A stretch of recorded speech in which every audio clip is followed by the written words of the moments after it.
the law of priorities. Leaders understand that activity is not necessarily accomplishment. Activity is not necessarily accomplishment. Leaders also never advance to a point where they no longer need to prioritize. Now, boy, that's a really eye-opening nugget of wisdom right there. And again, it ties back into this issue of the law of process, ties back into this issue of priorities or of momentum. You're going to have to continually spend time to look at what needs priority, and you're going to also have to spend some time to maybe readjust your priorities, and then to schedule your priorities. And we'll talk a little about that as this unfolds. We value in the American culture, we value busyness, and I'm going to my Hindi language course every day, and there have been several days when I get into class. I wake up at 5:30 in the morning, sometimes earlier, and that's after a full day of work and some guests that we've had over the night before, and I may not get to bed till midnight. And so I get to class by 8 o'clock, and my teacher says, "Well, hey, how you doing?" I'm like, "I'm tired. I've been busy." And last week he asked me, he said, "Why is it that you Americans are always so tired?" I thought that was a good challenge. But we value busyness. We don't want to just sit there and let the grass grow under our feet. Busy may or may not be a bad thing, but busy does not mean you're achieving. Are you doing what counts? So you need to be asking, what am I accomplishing? What are you accomplishing? You can look back and see all the list of activities, and one of the best things to do is to make a journal. How is every 30 minutes being spent? In fact, I've had some people say, look at your day timer or make a note and record every 10 minutes of your waking hours, and just see how you're spending your time, and then look at what you're accomplishing and learn how to weed out what's not priority.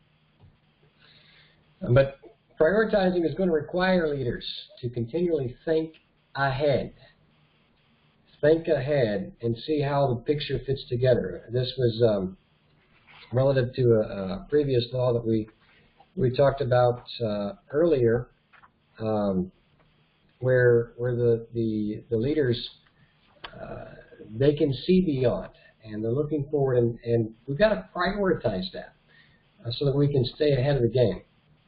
And prioritizing causes us to do things that are the least comfortable and sometimes the most painful. We've just got to break through and do them. So commit to this. Today, I'm going to get the right things done. So in the chapter here, we have 3 R's of priorities. What is required of me that nobody can or should do for me? What must I do that nobody else can do for me? Now, when you're in a small business, boy, that's tough. There's a lot of, you just don't have a whole lot of staff around, but even then, it's helpful to think about, is this something that I can enlist the help of a family member, or maybe there's a generous retiree down the street that would take pity on a young entrepreneur in where you guys might be, and you might be able to find some way to think outside the box and say, well, what else can we do so that what else can be done that somebody else can do so that I can do what I absolutely have to do. So John says, if I'm doing something that's not necessary, I should totally eliminate it. Just dump it. If I'm doing something that's necessary but not required of me personally, then I need to delegate it. And that way, I can keep priorities in line by doing what I need to do and what only I can do. And so that's a little bit about how the law of priorities works. So what is required of me? Then secondly, what gives me the greatest return? What am I doing that can be done at least 80% as well as somebody else? Now this overlaps a bit with the last question.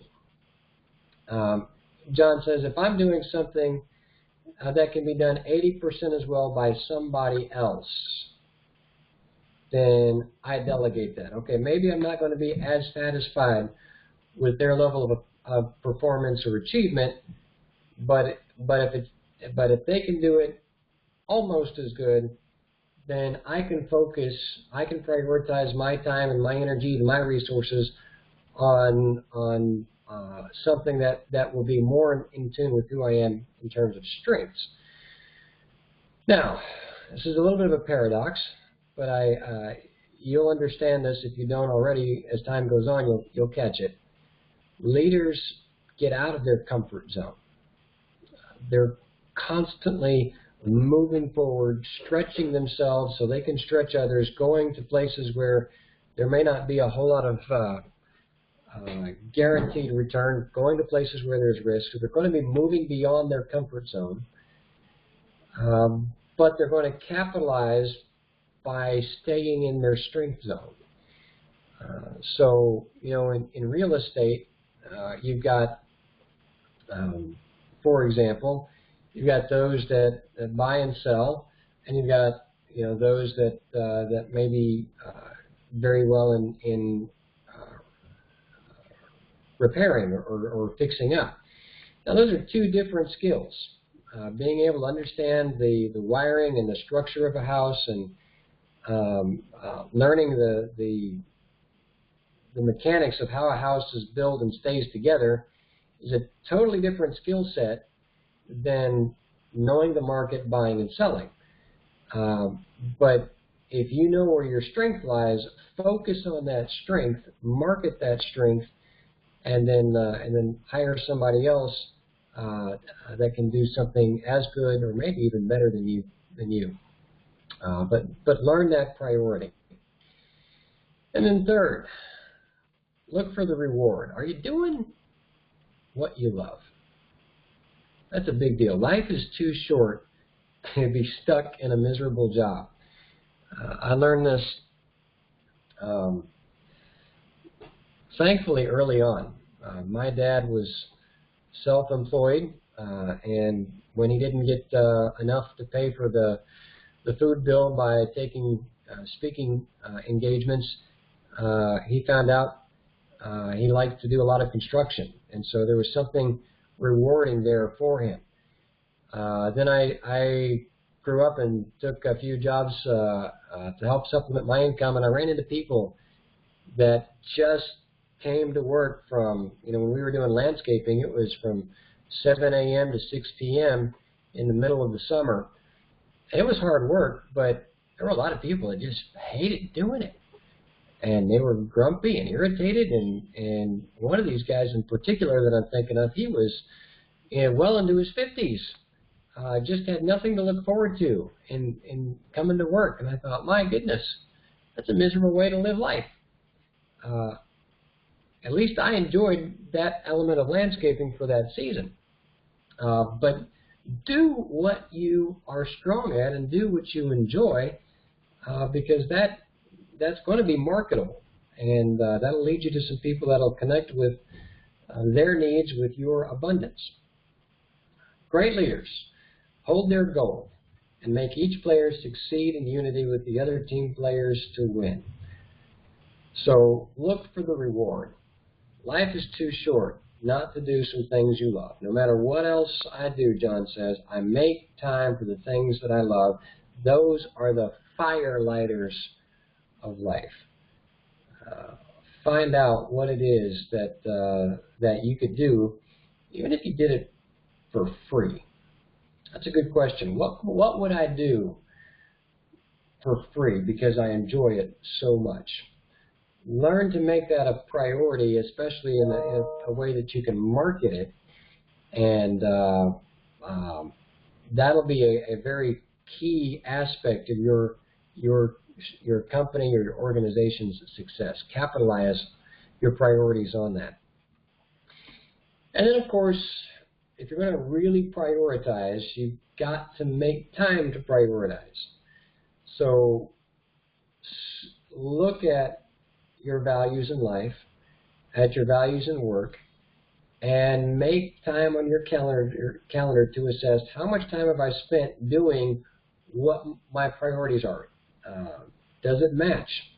And if it doesn't match, not only do you make time for your calendar to assess that, you also make time to project that so that in the future you can spend more time on proper priorities and you can see further success achieved.